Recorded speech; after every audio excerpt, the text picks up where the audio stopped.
दोस्तों, आज मैं आपको जो कहानी सुनाने जा रही हूँ उसका शीर्षक है जादुई घंटी। तो चलिए शुरू करते हैं अपनी आज की कहानी जादुई घंटी। बहुत समय पहले की बात है। एक छोटे से गांव में एक गरीब लकड़हारा रहता था जिसका नाम राजू था। वो दिन भर जंगल से लकड़ियां काटता और बाजार में बेचकर अपना गुजारा करता था। लेकिन उसकी आमदनी इतनी कम थी कि वो अपने परिवार की जरूरतें पूरी नहीं कर पाता था। एक दिन जब वो जंगल में लकड़ियां काट रहा था तभी उसे एक अजीब सी आवाज सुनाई दी।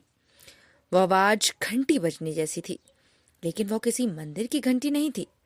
उत्सुकता में राजू की उस दिशा में चल पड़ा जहां से आवाज आ रही थी। कुछ दूर जाने के बाद उसे एक चमकती हुई छोटी सी सोने की घंटी मिली। जैसे ही उसने उसे छुआ, एक जादुई रोशनी चमकी और एक बूढ़े साधु वहां प्रकट हुए।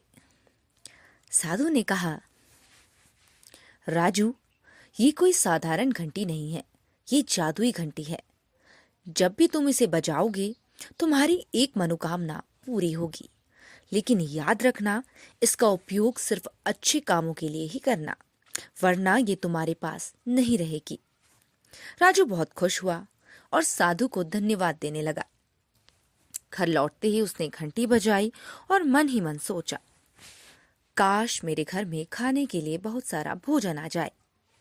अगले ही पल उसके घर में स्वादिष्ट भोजन से भरी थालियां प्रकट हो गई। अब राजू की जिंदगी बदल गई। उसने घंटी की मदद से गांव के गरीबों की भी मदद करनी शुरू कर दी।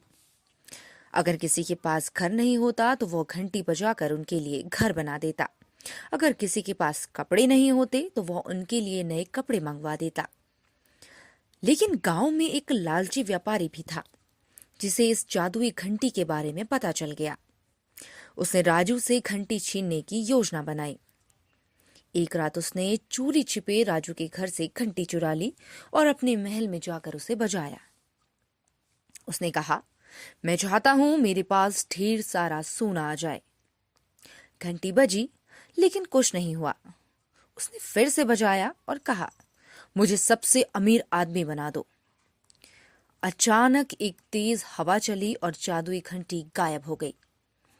व्यापारी घबरा गया।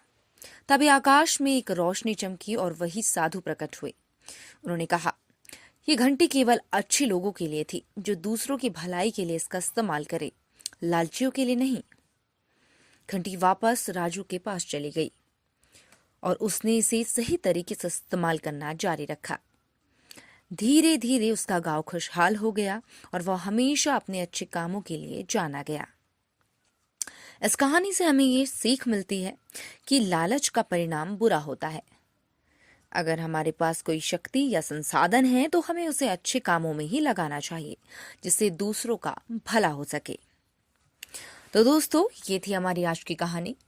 और आपको हमारी ये कहानी पसंद आई हो तो हमारे इस चैनल को सब्सक्राइब जरूर करें और वीडियो को लाइक और शेयर करना ना भूलें।